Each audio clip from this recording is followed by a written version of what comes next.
Okay. So what we are continuing with MDI 007, and just a minute.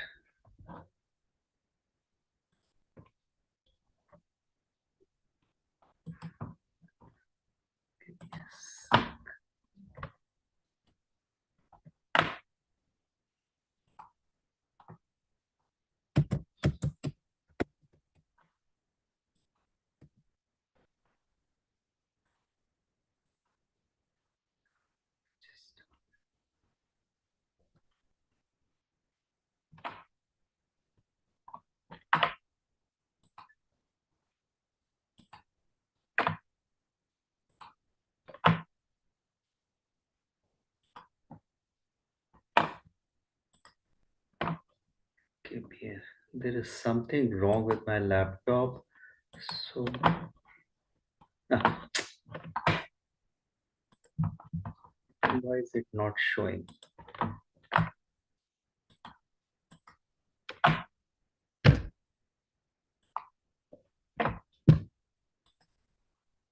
Okay, perfect.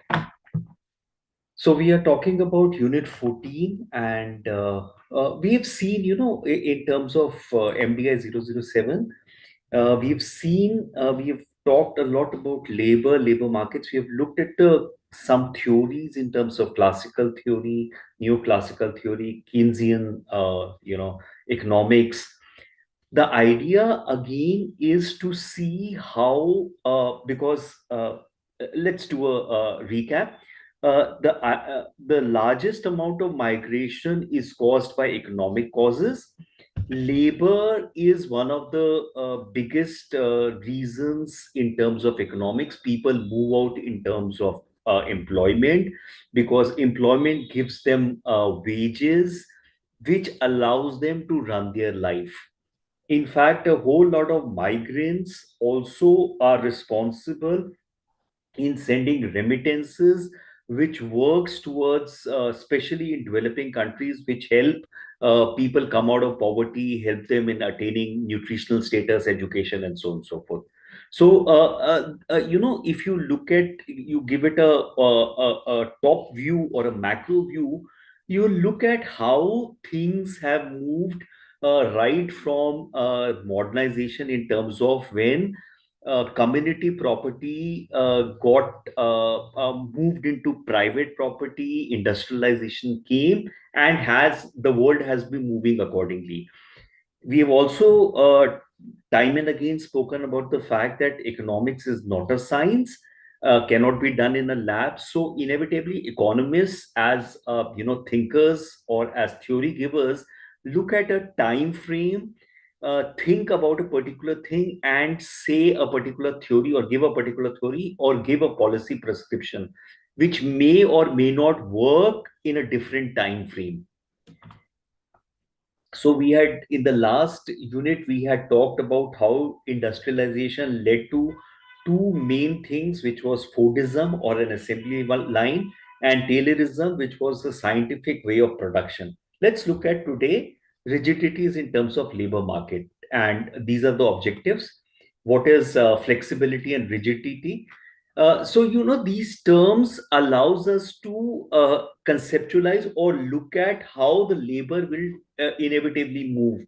And then when you look at the world or the country, and you look at what is happening, you are able to get a sense about how things are moving between labor market specification, industrially matured economies and developing economies, and informality. India, for example, a lot of labor is in the informal market. In fact, when in 2016 the demonetization happened, it really hit the labor market, because a large part of the Indian labor is in the informal sector. So let's look at how this works out. So quickly, pop quiz.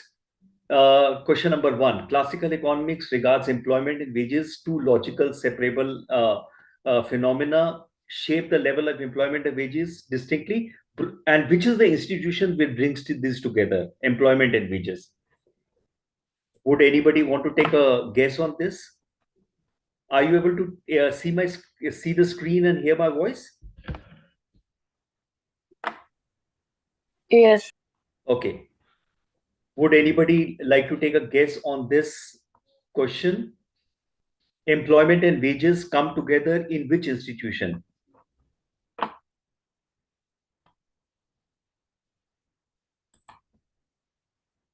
Labor market. Labor market. Aisha, absolutely right. It is the labor market where employment and wages come together, where labor comes and sells their skill, and the employer come and buy those skills. Question number two: levels of employment is the product of these two magnitudes. Is the product of these two magnitudes. What are the two magnitudes that we are talking about, which will determine the level of employment?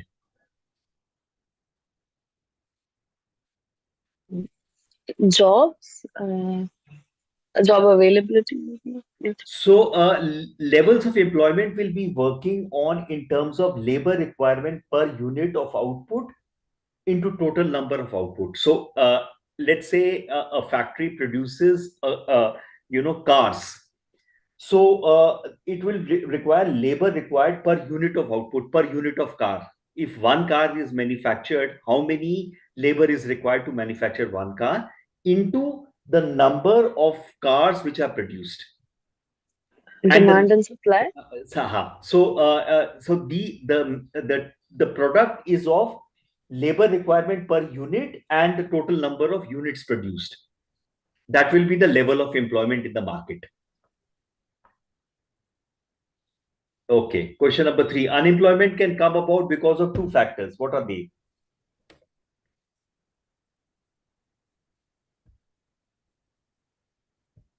Take a guess.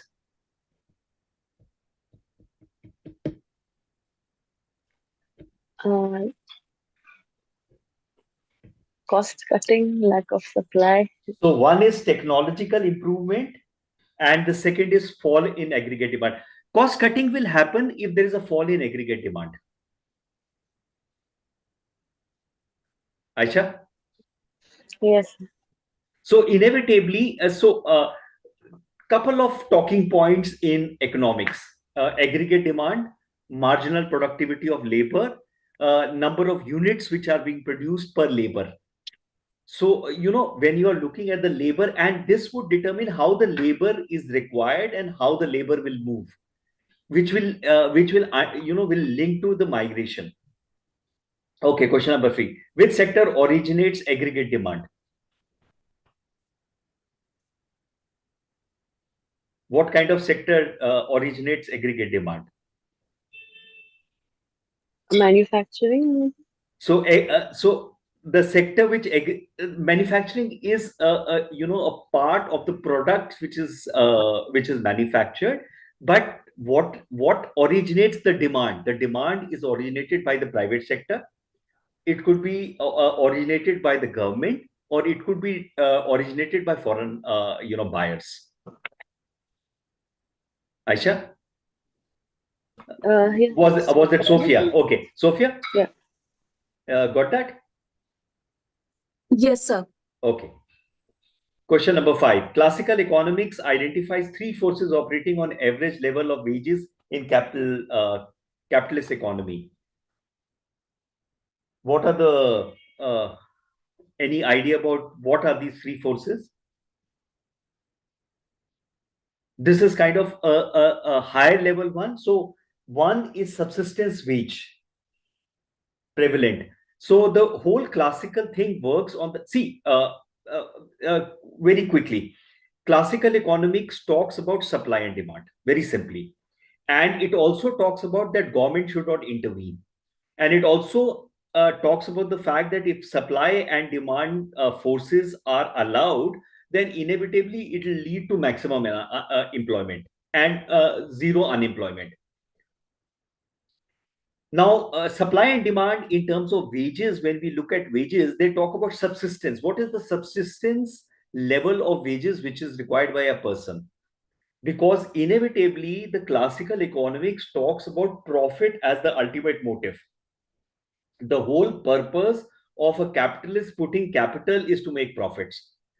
The classical economics does not look at human being as the labor. It does not look at human development or any of these considerations. It only looks at the fact that they need a profit on the capital which is put, and inevitably the government should back off and it should be left to the market in terms of supply and demand. So one is they look at the notion of subsistence prevalent. Then they look at the state of economy, and third is the state of social conflict over income distribution. So if the people are fine, so for example, I was reading somewhere that if you are able to take out the top 5% or 10% of the people in India who have all the wealth concentrated within them, the rest of the people per capita income even falls below the sub-Saharan region. Now, when you are putting all those 10% people, then the India's per capita is growing up, and yet you see there is no social conflict. As soon as the social conflict start, then there is a problem which happens. So that's about classical economics. So let's come on to the unit 14. Quickly recap the labor market concept. Labor market, as I said, the labor market is an institution. It's not a physical market, it's an institution. In the capitalist economy that mediates employment in terms of economic, what the labor offers as a skill and the employer offers as wages. Not a physical location, institutional mechanism for gathering, processing, and disseminating information. So when you are looking for a job and you go, let's say, on naukri.com, or you are talking to a network for a job, that's a part of the labor market.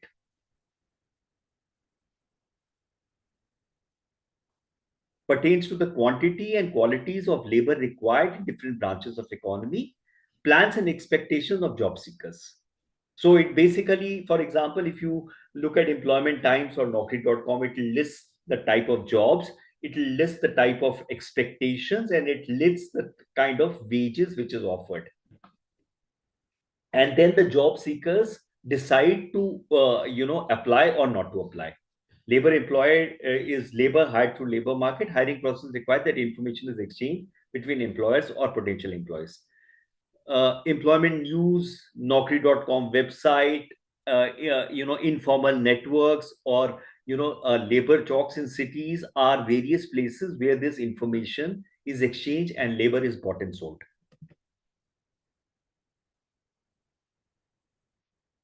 So what is flexibility? What is the flexibility or rigidity of this labor market? Ability of labor market to adapt changes in economy, technology advancement, or other external. And also remember, economy is not stable. It keeps moving. There are highs and lows. A new technology comes in and suddenly less labor is required. Aggregate demands comes down. For example, if there is an outbreak of war, it affects the labor market. There is a new political dispensation which takes power. It affects the labor market. Flexible labor market allows for adjustment in supply and demand for labor in a way that minimizes unemployment and supports economic growth. Wages adjust quickly in response to supply and demand. Now, these are ideal case situations. Adaptability to technology change. What actually happens is slightly different than what is, in an ideal situation. Because there are divisions in the labor market. So for example, in an advanced industrial economy, there is a single market, yet there are certain rigidities caused by labor movement, delayed adjusted to inflation, asymmetric information. Remember, there could be asymmetric information. So for example, a middle class educated person has more access to information, and unskilled illiterate person has less access to information. That is a asymmetric way labor is bought and sold, because that person does not have an information. So, for example, if an unskilled, illiterate a human being who puts out his labor in the labor market does not know that there is supposed to be a minimum wage requirement which the employer needs to give, he or she will be exploited. In developing countries, disparate wages exist between sectors, between regions, the existing divisions in the labor market. So if you see, if you go into, let's say, a manual labor chalk in Delhi, or you go into a manual labor chalk in a small place like Indore, or let's say Shimla, the rate of wages might be different.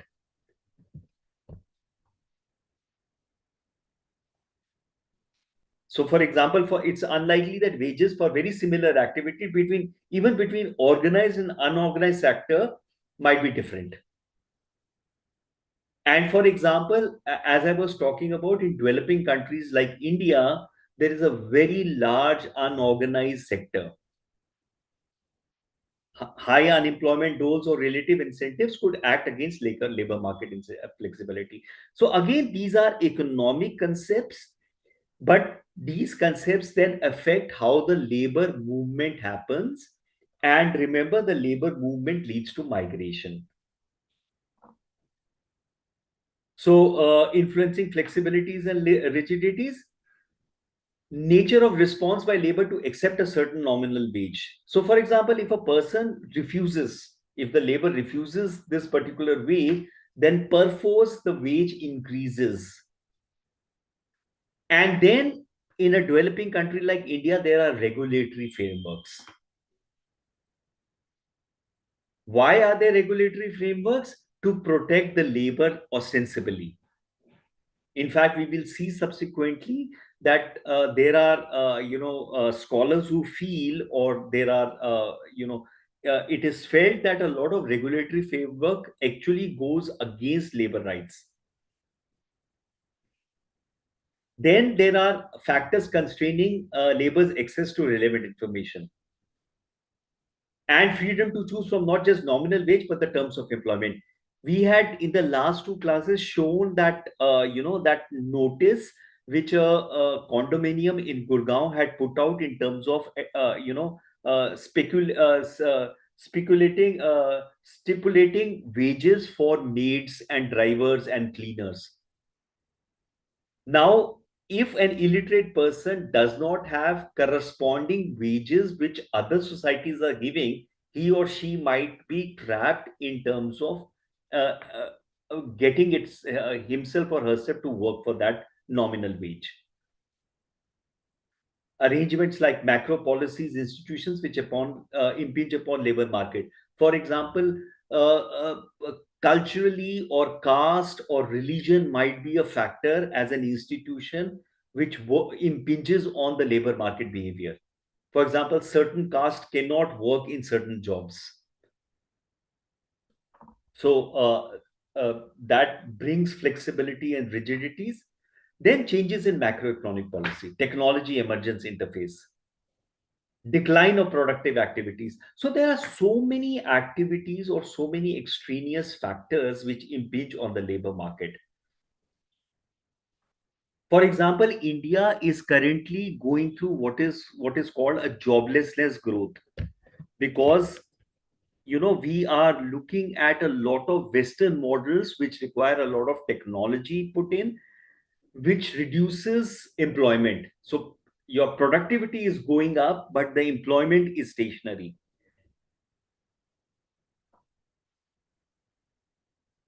Also depends upon greater options available across skill sets. Multi skill set workers find it easier to cater to a changing demand pattern, including working timing.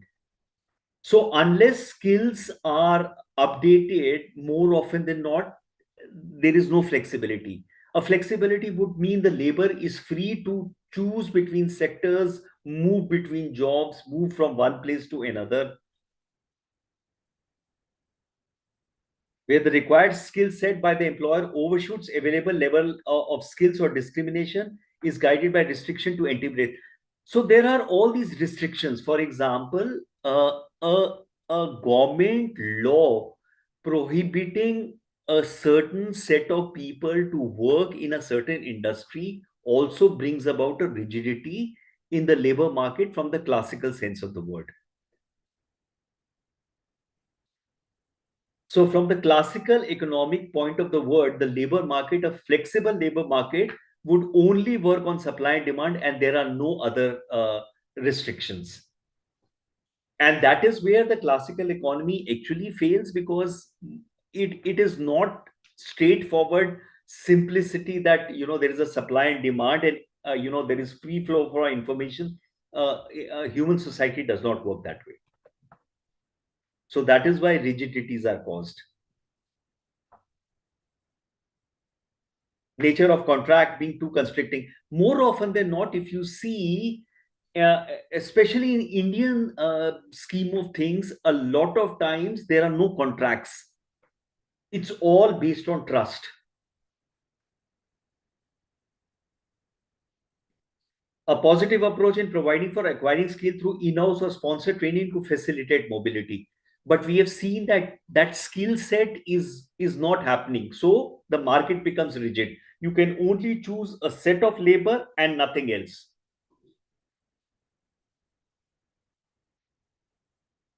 Extent of scope for labor mobility per se constitutes a major attribute in labor market flexibility, especially in developing. How much the labor is free to move.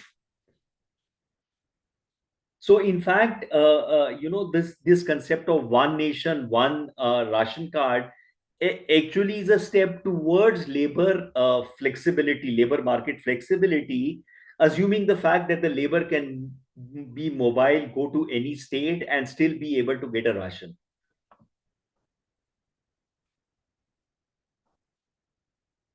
Labor market flexibility, potential of enhancing productivity of labor, freedom to be mobile. The employer or firm would look at operationalizing flexibility through hire and fire. So, what the employer is looking in terms of flexibilities, I should be able to hire and fire, which has its downside.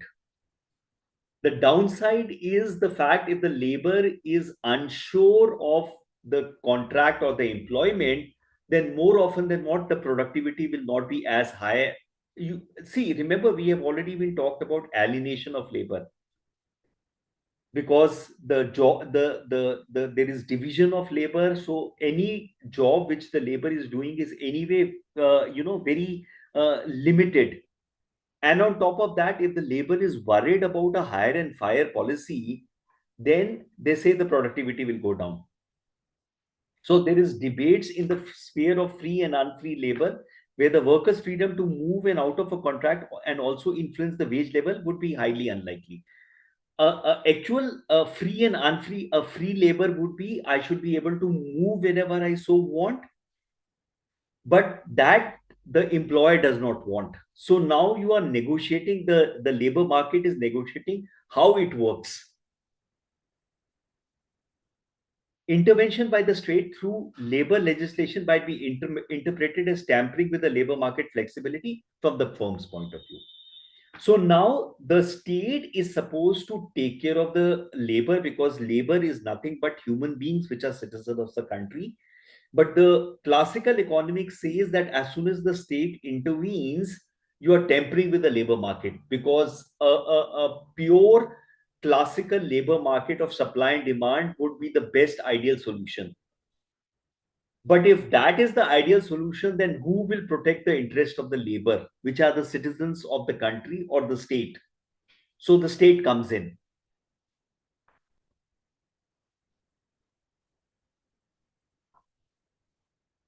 So let's look at the India. In India, one of the dominant features is the informal status,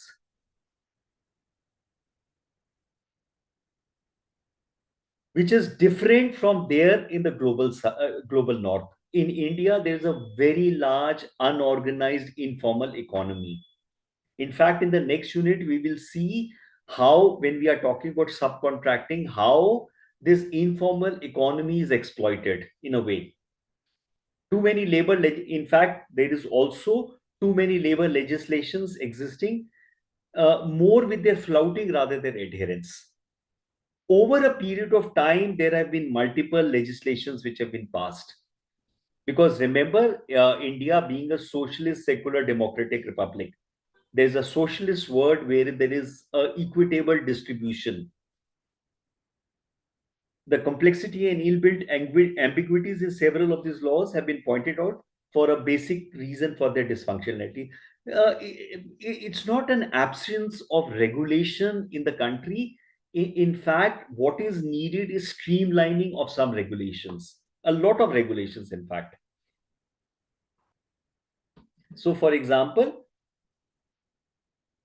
introduction of economic reforms as a follow-up to so-called 1990s are the time when there was a liberalization which happened as a follow-up to what was called the Washington Consensus. What is the Washington Consensus? Remember, Washington is the place where the World Bank and the IMF, Indian Monetary Fund, and so on, these institutions are there.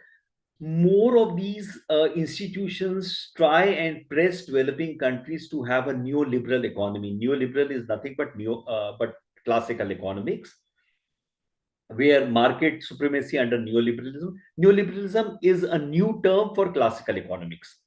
Basically, the government should not intervene to do away with national labor legislations as serious impediments to achieving flexibility. So, inevitably, the push is you need to have a labor market flexibility, because labor market flexibility allows for supply and demand and allows for the market to correct itself. Government should not intervene, but however need to understand that India being a developing countries and a very large prevalence of poverty and illiteracy, the state is bound by the constitution to protect the labor, the human beings, the citizens, which are the labor.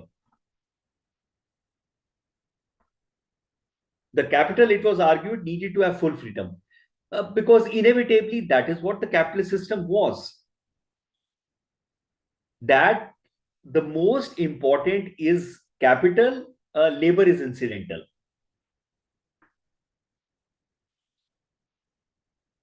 The labor market deregulation emphasis has always often been countered by the trade unions and proponents of central authority in the name of flexibility. It would expose labor.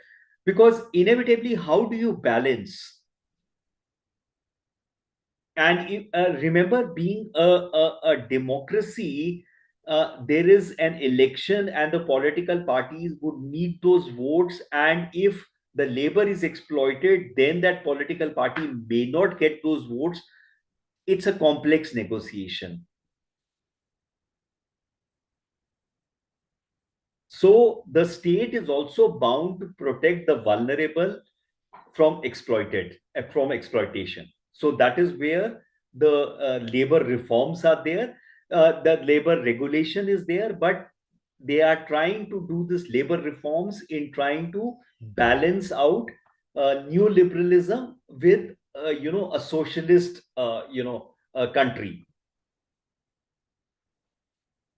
Now, in India, for example, labor is a concurrent subject. Concurrent subject are, subject in which both the center and state can make laws. Multiplicity of laws. There are as many as 44 central and 160 state laws. So this is what is required in terms of streamlining these laws. Currently, a lot of these laws work against each other, leading to companies flouting those laws rather than using this as pointers for better working conditions. There is right to work, one's choice, right against discrimination, prohibition of child labor, social security protection, redundancies of grief. There are all these laws.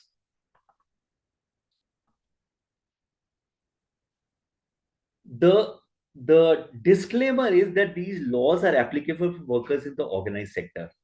Now, as soon as these laws are applicable for the workers in the organized sector, the natural corollary is more and more workers will be pushed in the unorganized sector. Because if companies can avoid workers in the organized sector, then those laws don't apply. The labor reforms are rightly linked to improving workers' benefit, providing for minimum pension, employees' pension scheme, making provident fund and pensions portable and increasing maximum work hours. So, on one hand, the state is trying to protect the workers' interest. On the second hand, the capitalist and the capital would like a free run to maximize profits. So, now you understand how these negotiations are going on.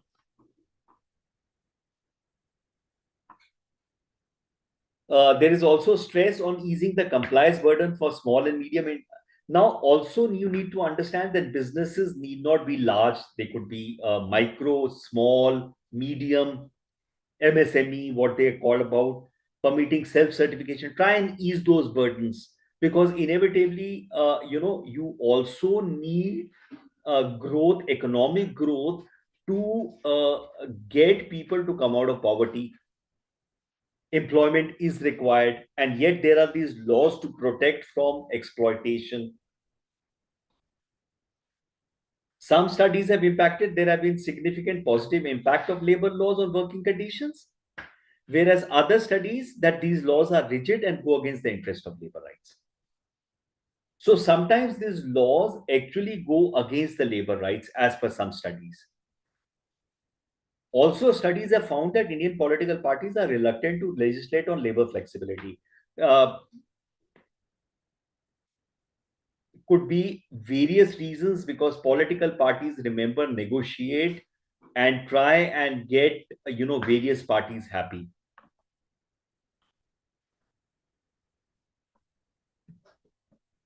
There are positive and negative economic effects of labor laws. Can protect workers and increasing bargaining power, mean economic implication. Now, inevitably in economics, there is always a positive side and a negative side to anything that you do.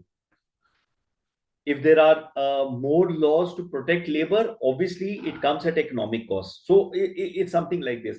If the construction industry makes sure that each construction worker is provided a safety equipment, their costs go up because inevitably safety equipment has a cost.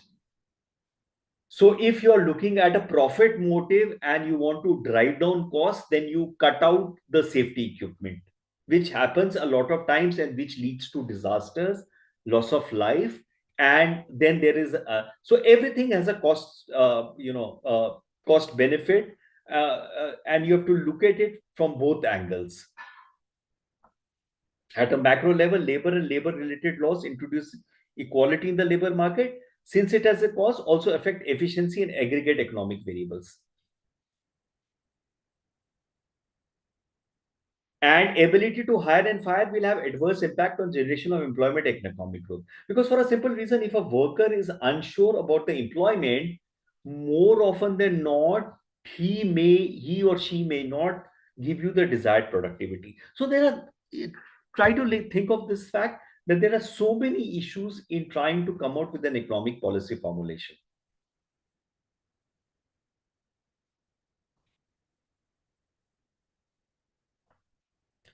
So let's take a couple of examples. For example, especially in the India's context, India's Industrial Disputes Act 47 requires companies having more than 100 workers to seek government permission for layoff, retrenchment, and closure.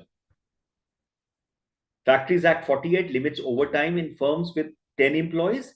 Contract Labor Act requires provisions of cafeteria by company with 20 staff. So now, if a company has these people, more often than not, it requires coordination with the government. So, what would the companies do? Inevitably, not have these many people because then you don't require. And then remember, India went in the 80s through something called a license Raj. A lot of it seems to be still present in terms of the fact that the inspector was all powerful, the person who would come to inspect. Then, based on the directive principle, Article 43, there is something called a Minimum Wage Act of 48. Appropriate government, central or state to fix minimum wages for certain type of employment. And this act is applicable to all, but specific, industries.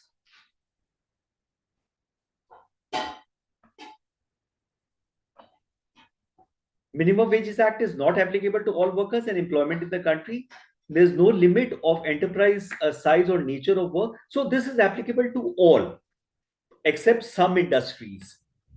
Now the fact is this providing a rigidity to the labor market as per classical economics?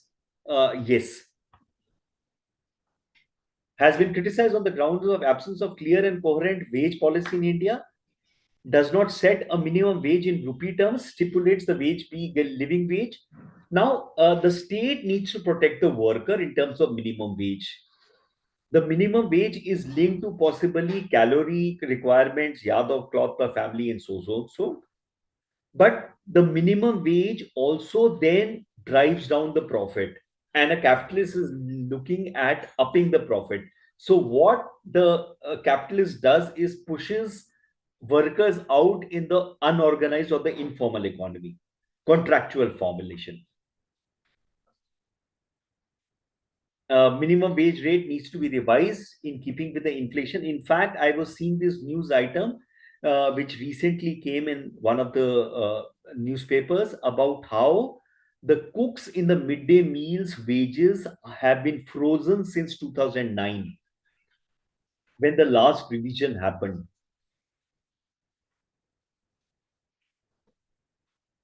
Minimum wage for 8 hours of work should be high enough to cover basic needs of workers. So the state says there needs to be a minimum wage, which needs to be revised. The capitalist feels that it should be done away because it brings rigidity.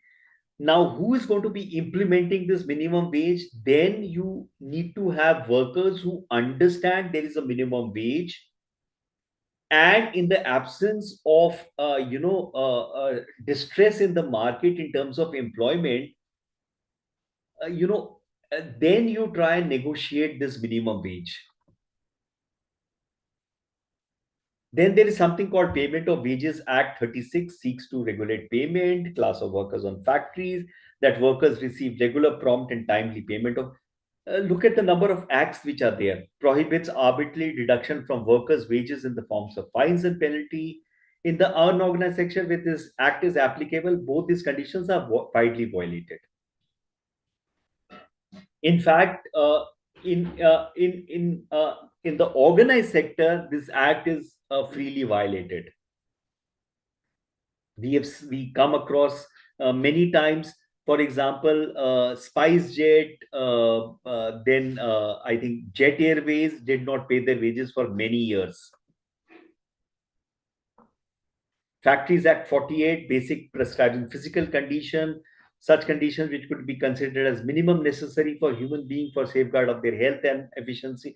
So you see, the state needs to protect the workers' interest, and at the same time, the capitalists would want to increase their profits and try and not give those basic things. Since the act does not apply to smaller enterprise, it is argued that the existence of decision often discourages enterprise to expand. And of late, contract labor is being increasingly used by them. In fact, government today is using contract labor in a lot of its enterprises, because there are these regulatory things to circumvent the regulation. Contract is being used. There is something called employee state insurance, workers and their families. There is a maternity benefit 61 with facilities for 84 days leave. There's a payment of gratuity act, payment of bonus act, employees provident fund. So you see, there are this multiplicity of acts, labor laws, which basically provide some sort of a social security for the worker.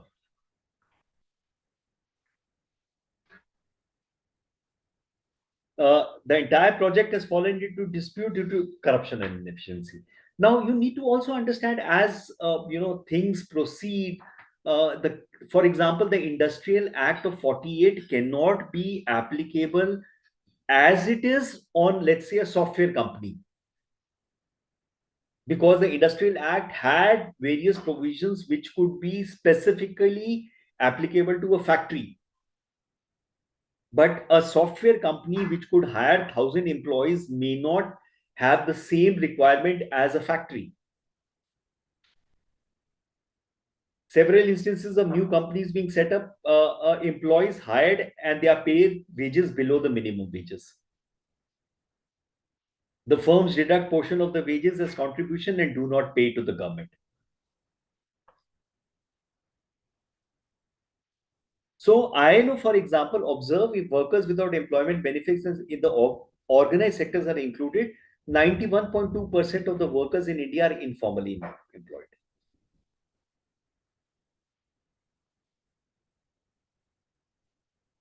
So, in spite of multiplicity of legislations, the workers kind of have been left on their own in the absence of regulatory executions.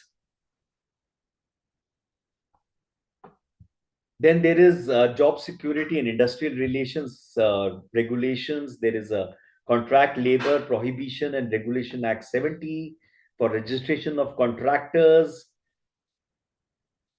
Particular forms of contract labor if it is found to be engaged in areas requiring perennial work. So, for example, there is employers can't treat a worker as contract labor when employed to perform a perennial or permanent nature of work. So, how companies have circumvented this law is the fact that a contract employee is put and then terminated for a few days and then re-put to make it seem that it's not a perennial employee or a permanent nature of work.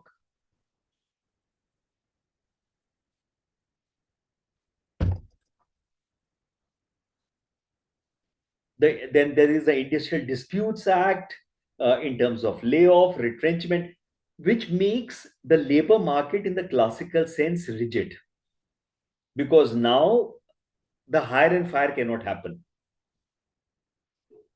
The act introduces concept of compulsory arbitration. Government can intervene. As soon as the government can intervene, the labor market in the classical sense is rigid.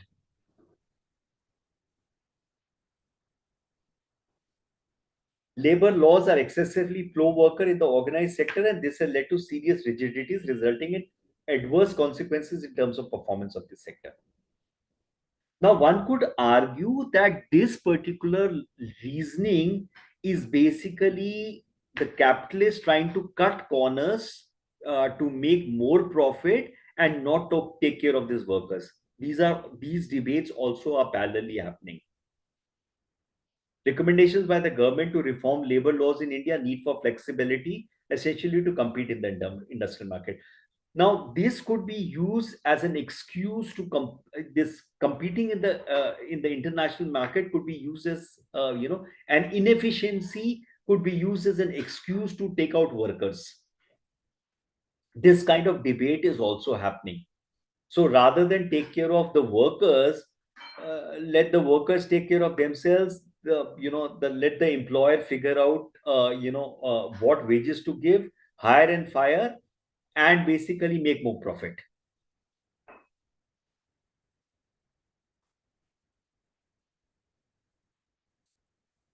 An alternate relation is towards skill enhancement. Focus on flexible labor market rather than assessment of proper enforcement of law. Uh, uh, Coverage of social doing business support. Laws created to protect workers often hurt them. So an alternate viewpoint is the fact that if you are able to skill workers, allow a proper working conditions, the productivity will go up. And this has led to an overwhelming informality and jobless growth, especially in the context of Indian market. Have been outsourcing different parts of the production to smaller informal firms. In fact, the next unit we look at something about subcontracting and flexible production. How itself, remember, the world has moved from a assembly line production into specialized production. The term of a uniform product for everybody is no longer true. In the information age, everybody looks at a specific product. And when you are looking at specific product, obviously the wages and costs associated, go up, and that's where they try and cut it down. With the aim of right sizing the firms, creation of new jobs have been outpaced by job loss, surplus labor from formal sector is being thrown into the informal sector. And that's what I was telling you, when the demonetization happened, the informal economy took the biggest hit. And when that economy took the biggest hit, our India's GDP went down.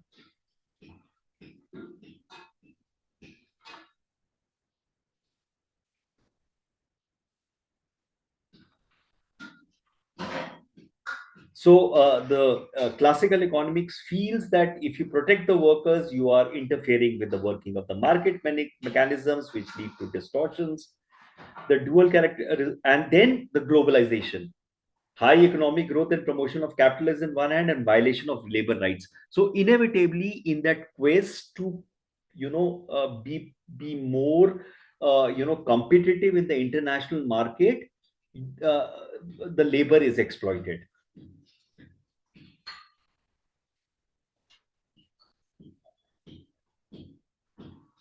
So there are various studies to that.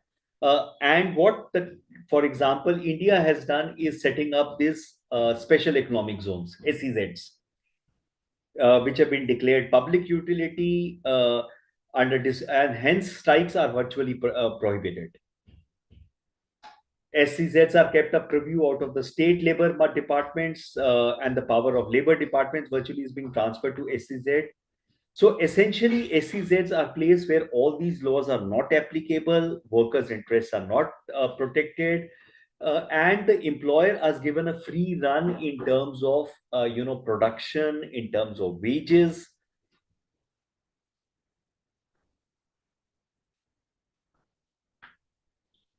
Global buyers search the world for low-cost suppliers. Declining labor standards are linked to erosion of power of state authority.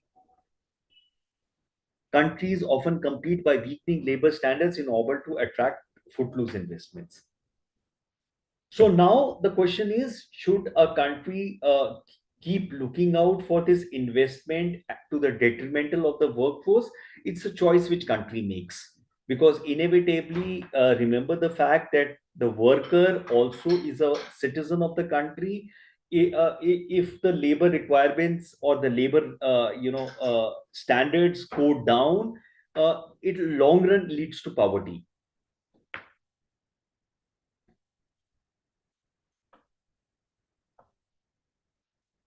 It has been argued that Indian labor market is highly regulated, causing rigidities, tend to discourage investment both in domestic and foreign, expansion in output and increase in eventually these processes result in increase of poverty and decline of productivity. So now, how does one balance? Is the trick to it? The classical economics and the neoliberal economics wants state to do nothing with the worker. Okay, I think we are very much on time. Okay, summing up. Order to understand flexibility and rigidity in the labor market, important to identify factors, endogenous and exogenous. Role of capital, acceptable wages, technology in replacing labor. Inevitably, right from the onset, labor was one element which the economists did not know how to handle, because capital and land was something they understood in terms of units, because labor is an embodiment of human being, and human being is not objective, it's a subjective criteria. Economists are trying to convert or devalorize labor. Labor had a value. Economists are trying to devalorize labor. The potential rate of vacancy or demand for labor and rate of unemployment indicate adjustable of the labor market. Scenario is different and complex in a developing economy. Especially countries like India, there is a lot of informality in both production and labor processes.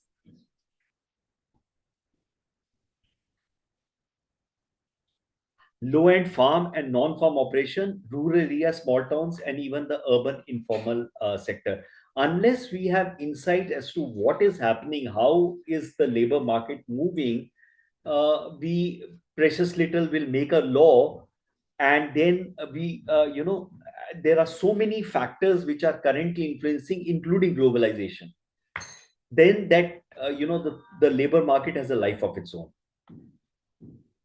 Okay, there are some references in the unit.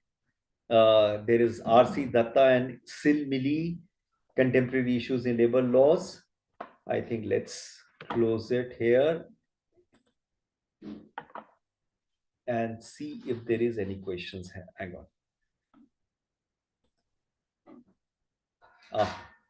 Hi guys. So again, the whole MDI 007, as I keep repeating, is extremely economic focused. Uh, do not get stuck on economics unless you have been an economic student. Look at the larger context, the fact that how the world moved from classical economics, where there was no government intervention, to Keynesian economics, where uh, Keynes talked about government intervention, especially when the Great Depression happened, to a stage post Keynesian where there is now the concept of post liberalization, which is classical economics coming back. And more often than not, capitalists would want a free run. And somehow they would want labor to be devalorized, because remember, labor is associated with human being, and human being is special. But economics does not understand special. They understand units. They understand units of capital. They understand units of land or machinery. They do not understand labor or human being. So they are making various ways. Economists come out with various ways in trying to quantify human beings or the human labor, which is not happening. That's why these various theories keep on going. Nevertheless, there is a difference between the global north and the global south. India is a particular interesting place, and in the next unit we will see how this informality and this subcontracting and flexible manufacturing, plays out in the Indian context. Is there any question, or was it too heavy?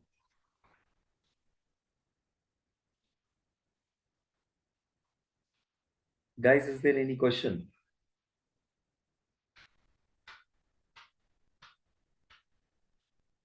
Okay, sir. Now we understand. Okay, great. Yeah, broadly we Great. understand it is So, more. so broadly, if you've got the picture, then when you read the unit, again, as I said, when you go to the unit, do not get stuck into the formulas or specialized graphs or anything. Try to look at from the macro picture, because as I keep saying, once you understand the macro picture, you understand that the largest determinant, one of the largest determinants of migration is economic. So understanding how economics move will get you to understand how migration is happening, why people are moving for employment. Manish? Sure, we understand that in the first diploma, we have understood that Okay. the income Okay. level is the most important determinant. Other could be quite subjective in nature. Correct. Correct. Only one thing I want to discuss, that if we look at the both books for 7 and 8, they are quite bulky. Correct. Correct. Yes, I was saying MDI 7 and MDI book quite bulky. Correct. So from the examination point of view, how do we handle them? So pick up certain concepts, certain keywords which you will then use to explain a particular question which might come.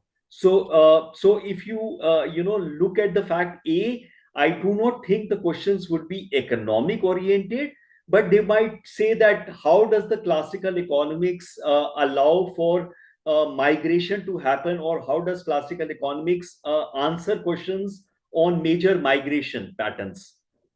So then you can weave your answer based on certain concepts through the economic point of view. That's why I said do not get stuck onto the formulas or the expert the graphs or the economic explanations.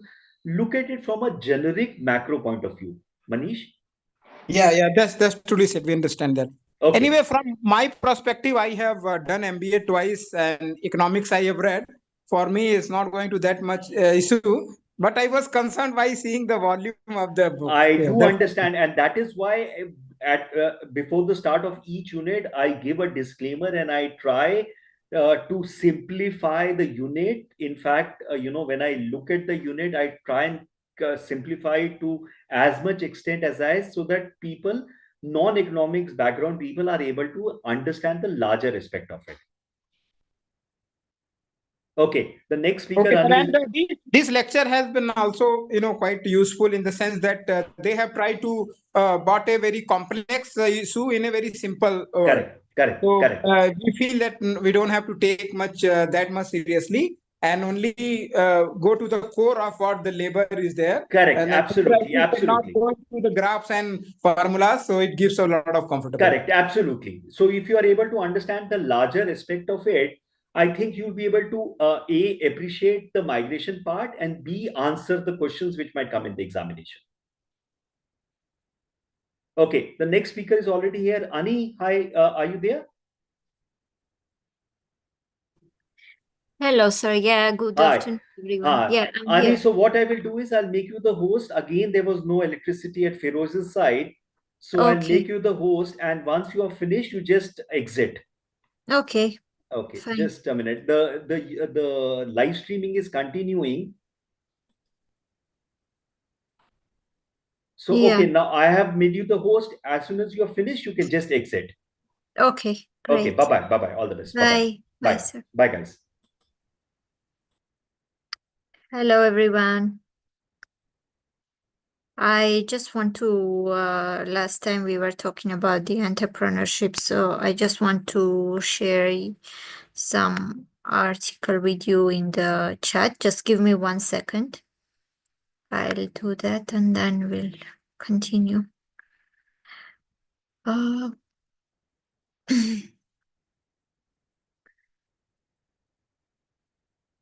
maybe, okay, wait.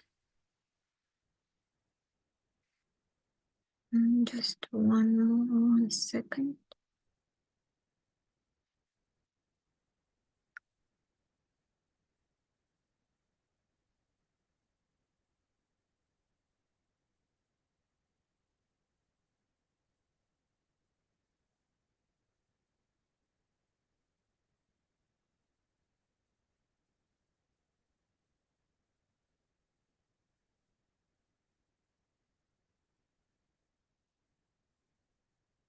Yeah, I hope you can see that in the chat box. And now let me share the PowerPoint PPT. Just a second. Can you see it? I hope it's visible, right? Yes, Anit is visible. Okay.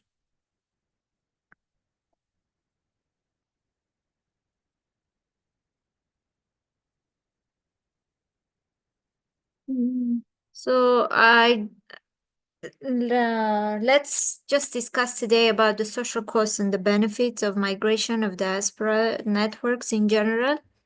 And let's just go fast to the objectives of our today's lecture. The objectives will be as follows. We'll try to understand the meaning and the concept of social costs and social remittances. We'll also, in the end, we'll discuss some gaps in the social cost and social remittances in the entire methodology and also the policy making as well. And we'll try to know about the contributions of Indian diaspora to the Indian economy. We'll just touch upon that also. And also we'll understand how the diaspora communities boost home country growth. We have already discussed in the previous classes. In general, let's just recollect that diaspora as a concept, there is no precise definition of what diaspora is. We already discussed that over time and over different historical periods, that in the scholarly literature, various scholars, they developed various definitions of what diaspora is, and in general the concept of diaspora. And we know that it has, the concept and the meaning of diaspora has evolved over time. But of course, the role of diaspora in the development policies and poverty reduction and the economic growth, it attracts more and more importance in the scholarly literature. And this kind of the relationship between diaspora and the host country and the home country, to an extent, is also evolving, and it's also attracting more and more importance and interest in the within and among the scholars. And it was in the case of India also, in the last 1 decade, maybe you have noticed or maybe not, but the Indian diaspora and the role of Indian diaspora is also becoming very important, while in relation to the home country as well. So let's just go to the understanding of what social costs and benefits are. In neoclassical economics, as you can see in this slide, the social cost is the total of the transactions, private costs, plus the costs imposed on consumers because of being exposed to the transaction for which they are not rewarded or taxed. Or what we can say, in other words, is that the total of internal and external expenses, this is the social cost. And it is as difficult it can be to calculate the immigration's economic and intellectual contribution. It is also difficult to quantify the social costs and benefits. It is even more difficult and more complex as the total as counting the total expenses, the internal and the external as well. But the reason of this is that they have fewer observable repercussions than taxes, job, state assistance, or copyrights. Estimating the exact size of social contributions is more challenging. But I want to show you this, the economic and social impact, and this graph on how it is having economic impact and the social impact, and how the interaction within the family and the family members, as well as those residing abroad or those who are migrants residing abroad, the interaction is between them. And we can see that the migrants and their family members, in general, they adjust not only to the influences of the newly acquired money, goods, ideas, innovations transmitted back to home, but they also try to adjust to the temporary absence of the light of the home. The light of the home, I mean, in light of the home means the absence of family members, which is for years, for temporary. It can be temporary also, but it can be for a long-term period also, when they are just lacking the presence of the family member. It can also have an impact on the migrant well-being as well. The social, it can have a social impact on that. And then the separation from the family members, especially for women, it is a big issue in this case, because they don't have the presence of their children. They can have less they themselves, women, can have less impact on the education of their children, in their overall in their growing up, or the well-being of their children. So this can have a big social impact on the women migrants also, and it can lead to many problems, both in family ways and I mean in family matters. Like it can, like you can see here, the negative impact can be the family disruption, loss of recognition, behavioral changes of children. It can have an impact on children as well, discontinuation of children's education. So you can see that this can have various impacts. And one of the primary issues that women migrants confront is their emotional impact also in this entire context of the emotional impact of not being of being separated from their family, particularly, as I mentioned, their children, and that can they may stop all this may stop them from providing good maternal care to their kid, and this can, as you can see, it can lead to this all negative impacts. But now what we have to think about in general diasporas also, we should think that diasporas play, apart from all these things that we mentioned, like in the social, emotional level, but overall diaspora networks or diasporas in general, various communities, they can play an essential role in the economic development of their home countries, their countries of origin. Beyond their well-known position as remittance senders, diasporas may also facilitate trade and foreign direct investment. They can build businesses, they can encourage entrepreneurship, and they can transfer new knowledge and skills. This to an extent, we have discussed last time also when we were talking about the social remittances, if you remember. This transferring new knowledge and skills, they are like part of the social remittances that we were discussing last time. We should also keep in mind that there are strong ties between the involvement of the diaspora and the increased trade. Diasporas, members of diasporas, they are basically in a position when they can build relations between producers and the consumers in the countries of origin and the destination. This gives them as a plus, in a privileged position to act like the middleman also to an extent. Apart from the financial gains, as I mentioned, they can also bring their knowledge, their skills to their home countries, and they can also have soft influence for the national branding. And last time we also mentioned about the Silicon Valley, when we were talking about the Indian case, the case study of Indian regarding the Silicon Valley. We have to mention also that before 2002, India basically had no relationship with their diasporas, but in the last 1 decade, it has changed, especially after the establishment of the Indian High-Level Committee of the Indian Diaspora and the creation of a separate Ministry for Overseas Indian Affairs. But this is now the part of the Indian External Ministry. And this also was a step to knowing Indian diaspora better and to take more policy, like to have a better policy making regarding the diaspora and various diaspora affairs and for the diaspora networking, etc.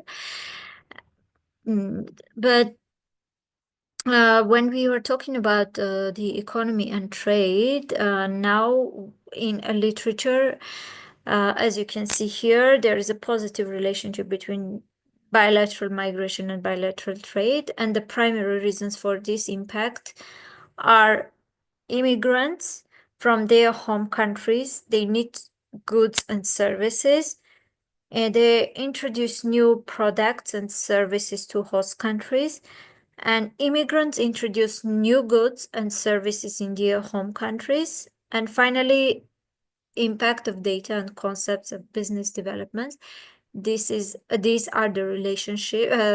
the reasons for the impact on the positive relationship between the destination country and the home country. In the recently, we can say that diaspora exchange is increasingly recognized in the as the one of the encouraging entrepreneurship and investment aspect, we can say like that.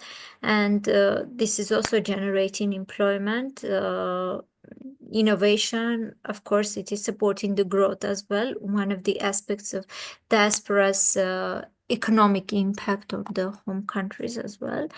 And this is also gaining more interest in scholarly literature as part of the development diasporas as the main factor for development or main actor for the home country development. And the main focus has been on migration management, where the primary focus is on political and social integration, labor market, border control questions. These are all these things they are raising more and more questions also, and problems also, issues are coming out to be solved on the policy making level as well. It is in terms of remittances also, and like other financial flows or on sending to the home countries as well. These things are basically need to be more regulated, more not controlled, but more regulated on the policy level, policy making or policy taking decisions like this. And this is the figure that illustrates an alternative method that explains how the diasporic market applies. I'm not sure, maybe you can see it's not that clear, but I hope that you can notice that this is the figure that it illustrates how the diasporic market applies to main fields of trades. The main fields are mentioned here, such as the commodities, services, intellectual property, banking, entrepreneurship, and technology transfer. All these flows, they are directly affected by conditions in the sending countries and the receiving countries and the diasporic communities. As you can see, the diasporic trade is a big aspect or a field of entire diaspora engagement, and the development aspect of the diasporic engagement. It includes also the monetization of intellectual property through copyrights within the creative industries, and even as the geographic indications embedded in goods. But while talking about trade and economy, the investment is one of the main aspects of that. When it comes to designing the best blend of diaspora participation policies and initiatives, three significant issues, they always arise. Who are the primary players to bring over those reforms? How to overcome current hurdles to getting in more diaspora investments? And finally, what kind of benefits should be placed in place to encourage diaspora investments? And entrepreneurship, when we are talking about this, entrepreneurship and investments, they are like the main drivers of economic growth and positive change in the home countries, but also in the destination countries. It can have a positive impact on, as I mentioned before, on the bilateral trade relations as well between the home country and the destination country. And we can take the example of the Indian diasporas in the United States that have who played a big role in building up India's IT industry and the establishing second Silicon Valley in India. Engagement in the diaspora is, you can see that it's a big component of regional economic growth, and it is and the investment policies, especially in developed countries. And contributions from diasporas, they may even go from this, go beyond from investment, from the monetary investment as such. It can also include, like I mentioned, the remittances, which are also the social remittances to, and in a way, this can be also part of the philanthropic programs, like transferring the technological skills, experience, sharing information in this field, strengthening the access to foreign capital markets, enhanced trade relations. These all are part of this, of course. And the main question is how this is going to happen, or how it is happening. It is happening through remittances, like we mentioned here. The investment, of course, it can be through remittances, information, experience, and education as well. And diaspora communities, they can make a unique contribution to their home countries. Like you see, they are doing this through remittances first, as I mentioned, and in the recent years, of course, it increased. If in 2015, 2016, it was like from developed countries, around $430 billion were sent by the migrants. But in the recent countries, of course, it increased, and it also contributed to the GDP and financial assistance, of course. And the second thing is that they are contributing, the diaspora networks, they are investing through the information and experience. It can be this sharing the information and experience can be through education, of course, training, and increasing competitiveness across number of fields, number of areas. Diasporas, they improve the standard of education in their home countries by contributing to even the curriculum and the training. This is just like obvious, I think, and through various training programs also that they are carrying out in their home countries. In case of India, maybe you might be interested that again there is a growth in remittances, and in the last year, if I'm not mistaken, diaspora sent around $79 billion of remittances, but this figure might not be that. I'm not sure if this is the exact figure, but last time we were also discussing sending remittances through unrecognized channels or non-official channels, which is of course not being referred in this figure. Those can be even more. Hence, we cannot be clear about the figures if they are taking other channels to transfer money from the destination country to their home countries. That is another issue to calculate all this.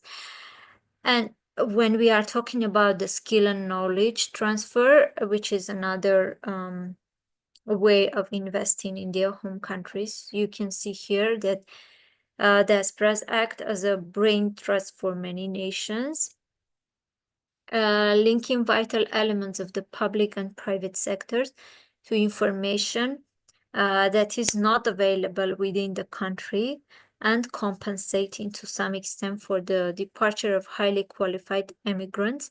Some skills and knowledge transfer programs depend on the temporary return to the country of origin of qualified diaspora members to educate and train. And I mentioned about the Silicon Valley just few minutes before. Apart from that, the private hospital sector is another area in which the Indian diaspora has stimulated growth, including in medical tourism. 150-bed hospital started in Chennai in 1983. Since then, Apollo Hospitals Group has grown to 8,500 beds in 50 hospitals and is one among the most important healthcare groups in Asia.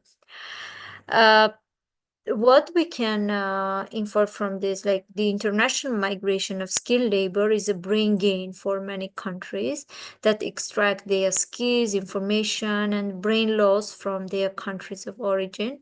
But in order to attract this kind of international workers, students, or intellectuals in general, countries, they are looking at framing the immigration policy on the sidelines of this plate.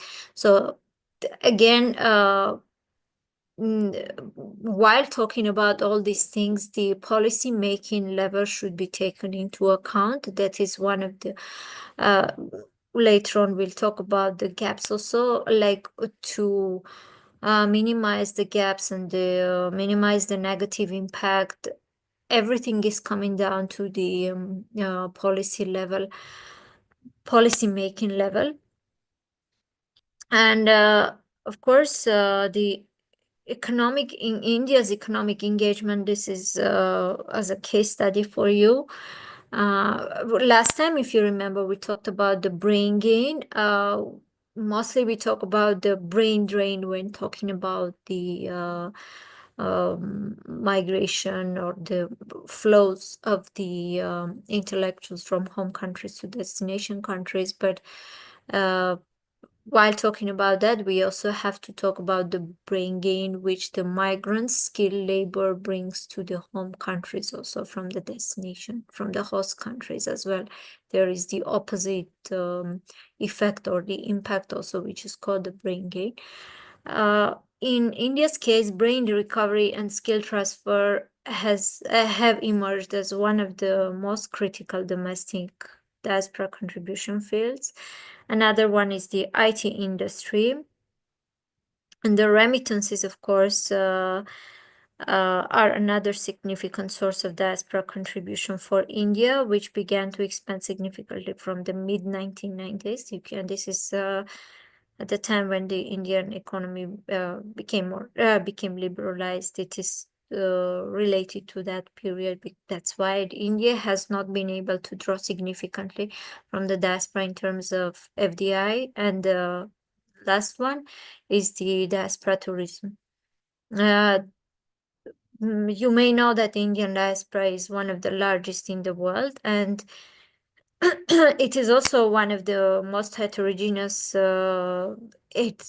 Indian diasporas are one of the most heterogeneous ones across the world, around various, and in terms of their class, caste, area, religion, and they are also largely divided into old colonial diasporas and the post-colonial modern diasporas. This is also playing a big role. And you can see that while talking about the economic engagement, I'll talk about it later, or I'll mention about it. Mapping the diaspora is not mapping, let's say like that, is one of the big obstacles for understanding or for directing the economic contribution, and not only economic, but in various fields, the contribution of the diasporas towards their home countries. So understanding the heterogeneity of diasporas, their composition, let's say, as in terms of their class, in terms of their religion, the region also where they are residing. Everything matters while when discussing the economic, when directing the contribution of diasporas towards their home countries. And besides, the Indian diaspora is also divided into non-resident Indians and the people of Indian origin. This is another distinction, or the distinction between the overall worldwide Indian diaspora. So these are the categorizations. We may say that various categories are there within Indian diaspora overseas. And over the years, India's political approach to the diaspora has grown mainly in line with other policy goals. And the mission always has been to address the needs and desires of different communities. Like I mentioned, it's not only the problem is not only how to direct the contribution in various areas, but it also to address the needs and to understand the needs of diasporas, different communities within diasporas. And mapping the diaspora in general is one of the big or important, let's say, it is an important aspect of how of approaching the different diasporas. While talking about the contribution of Indian diaspora, of course, Bollywood is one part of that. Indian diasporas overseas, they also played a big role in this we can say it is the soft power of the Indian diaspora also, Bollywood movies, the food, music, yoga, and also the values of democratic values, also IT industry, all these concepts and these activities were very well promoted by the Indian diaspora also, which also had a big impact on the overall understanding of the Indian or the Indianization within the within various communities. When talking about remittances, I told you that it is one of the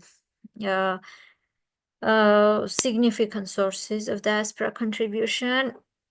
India is one of the world's top remittance receiving countries. However, in India's case, there are many negative impacts of remittances.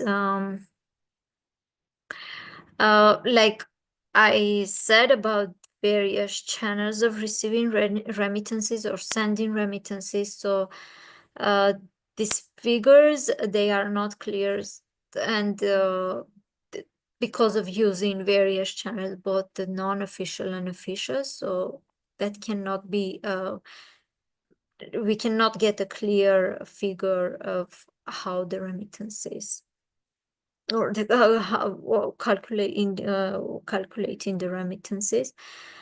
And of course, the FDIs, the Overseas Indian Facilitation Center, which has been in operation since 2007. It is the that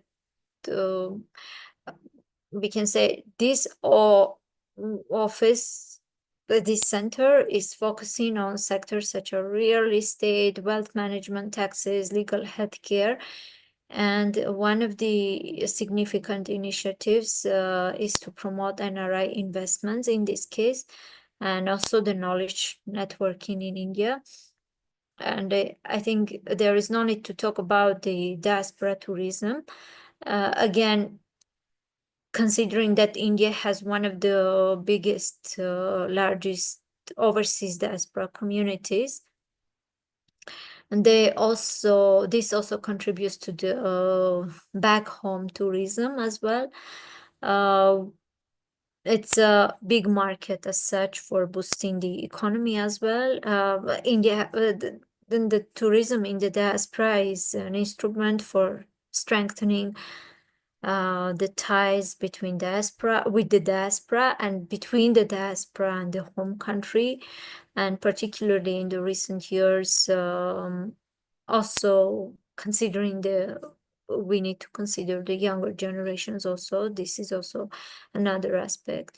And there are various other programs by Indian government that also contributes not only to the diaspora tourism, but it's also knowing India as such, how knowing back home programs that are contributing in knowing your home country much better.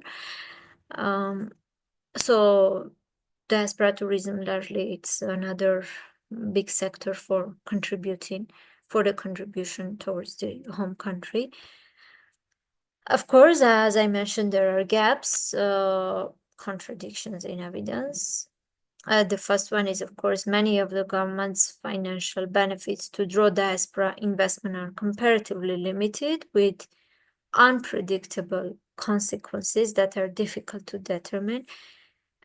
In order to understand, like I mentioned, to the socio-economic, demographic dynamics and the needs of the diaspora, various diasporas in general, in order to understand their activities, also the possible areas of cooperation between various diasporas and the home countries, the main thing, the important thing is mapping diasporas, and various mapping methodologies they have to be enacted in order to make various diaspora profiles, and the lack of this can be a big obstacle in engagement with the diasporas. Another thing here, you can see the effect of skills and knowledge transfer, particularly in the short term, is difficult to measure. Possible barrier to active diaspora participation is that most diasporas are heterogeneous. I talked about this.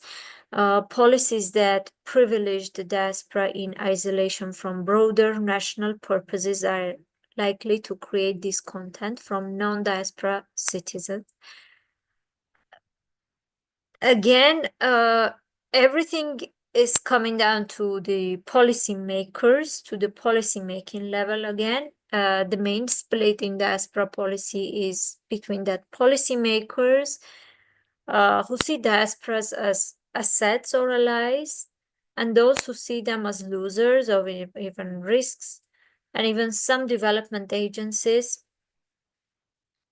that continue seeing the diaspora as a community that is lost to the country of origin and concentrate policies on encouraging members to return or persuading people not to leave. Everything is coming down to, again, policy makers and the policy making that on that level again, and the big gap or the obstacle to channel or to channel the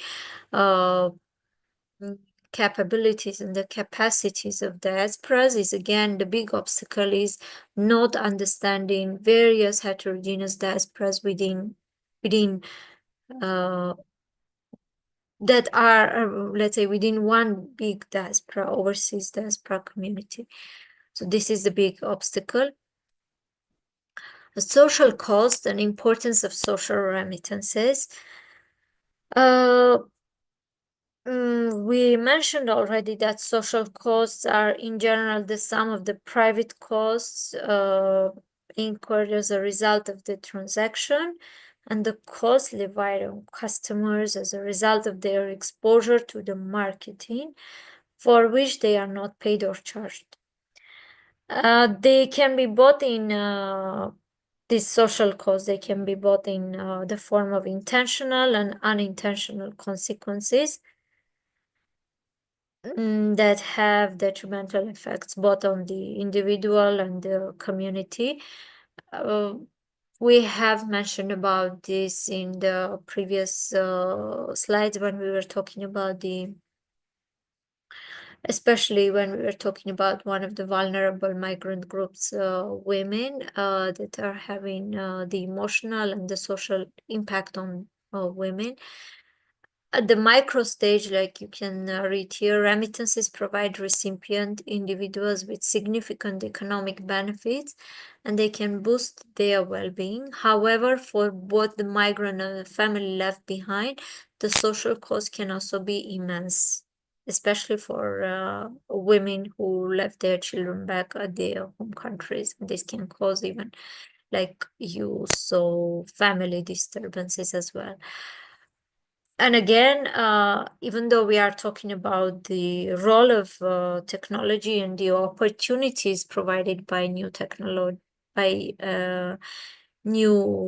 technological solutions, still, like here also you can see that women are still dealing with the idea of doing it all alone. Migration has long been a priority for remittances, but both migrants and the families they leave behind have underestimated the socio-economic, psychological, and human costs.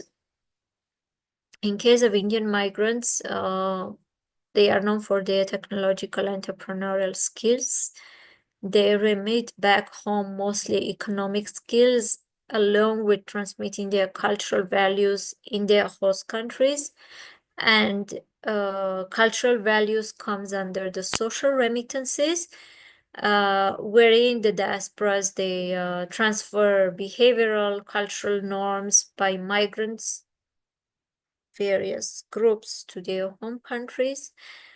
And they are again another channel of contribution as well to their home countries. And the concept of social remittances in general, it stems from the belief that while you are abroad, you also gain skills and you become exposed to new ideas, to new behaviors, and as such, and then you can find ways to transfer this to your home communities. It can be whether through your families, through your other society, like even some communities or friends, or yeah, through various channels.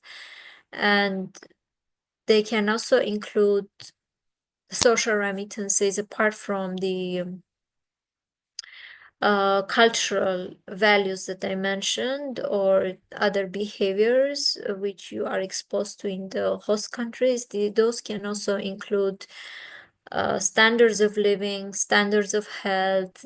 This can also be various practices that are related to religious attitudes as well, and political ideals also, of course, bringing new political, exposed to political ideals and then bringing new ideas to bringing back to your home country, whether to your family members or some society members or whatever. Yeah. And finally, in this last slide, I would just like to mention that in order to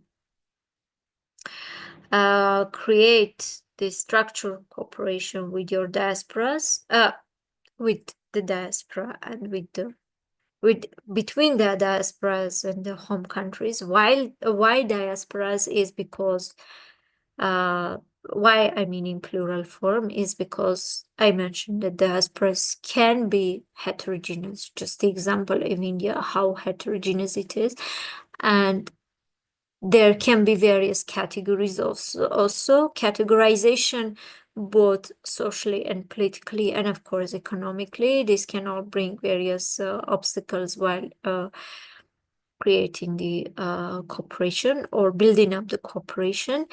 So the points that may be included or may be adopted are developing sound methodologies to map and prepare the diaspora profiles. And the next one is implementing policies across a wide range of policy areas to facilitate diaspora participation. And of course, there has to be coordination or coordinating the work within the embassies and the government ministries of various departments, because after all, as we mentioned, everything is about the policy making and everything is about the policy makers. On that level also, it is important to coordinate and engaging with main stakeholders such as chambers of commerce.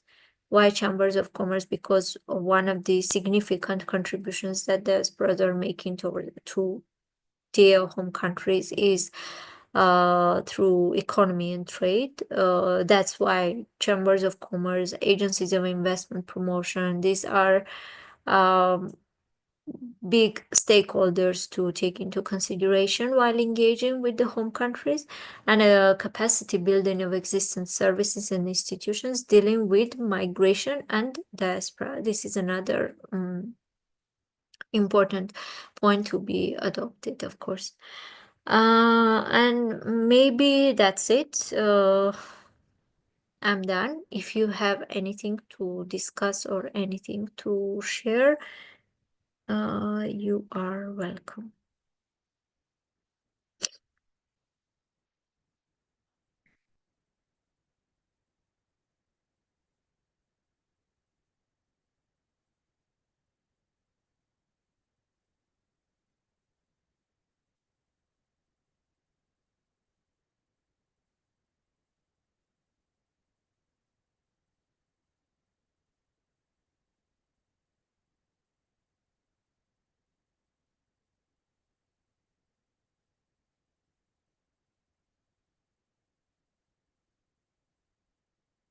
I hope it was clear to you, or am I audible? Did you hear everything, or I'm not sure because there is no sound coming from the other side.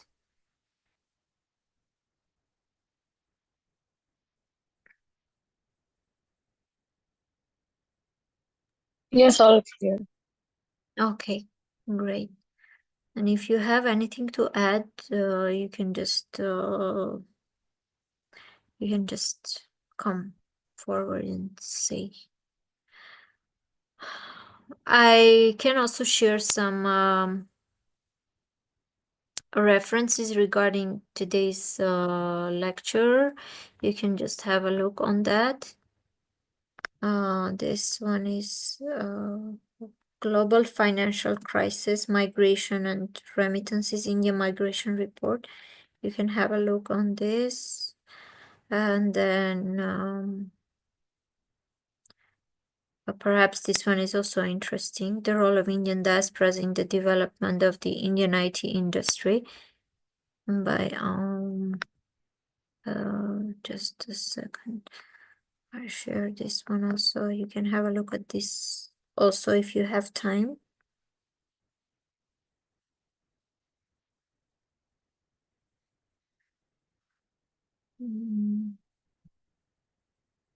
Yeah.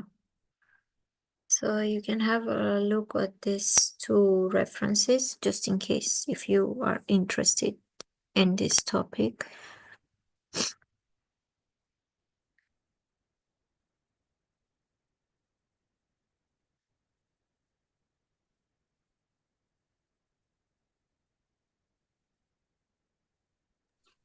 Thank you.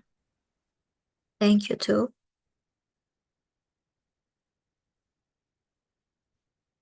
So basically what we have to do is to understand the diaspora, various diasporas, in order to make it more productive, to channel the contribution in various areas within the home country. So this is the main thing that we have to take from this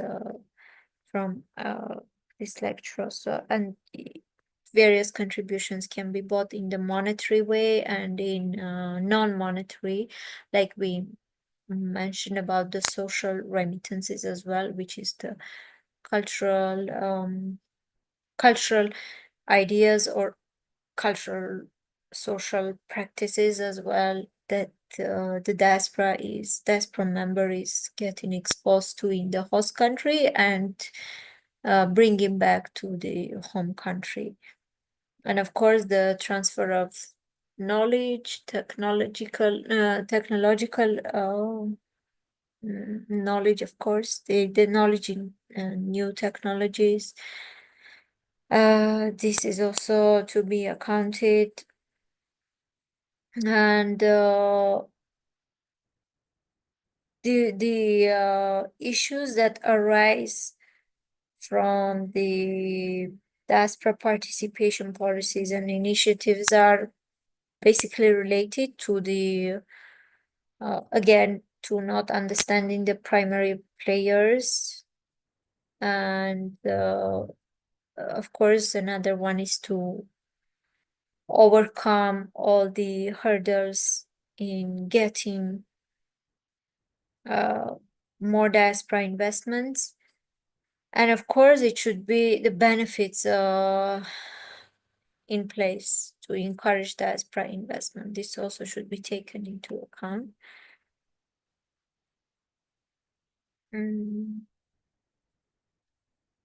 What else? If you have any doubt, you can just comment.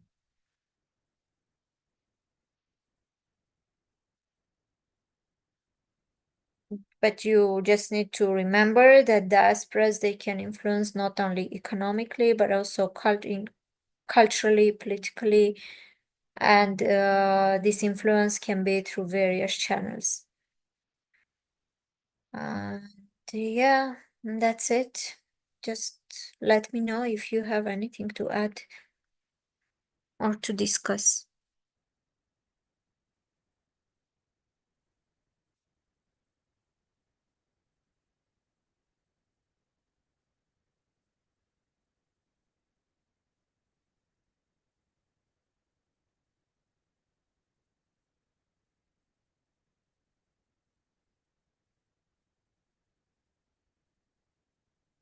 If not, then maybe we'll finish for today. What do you say?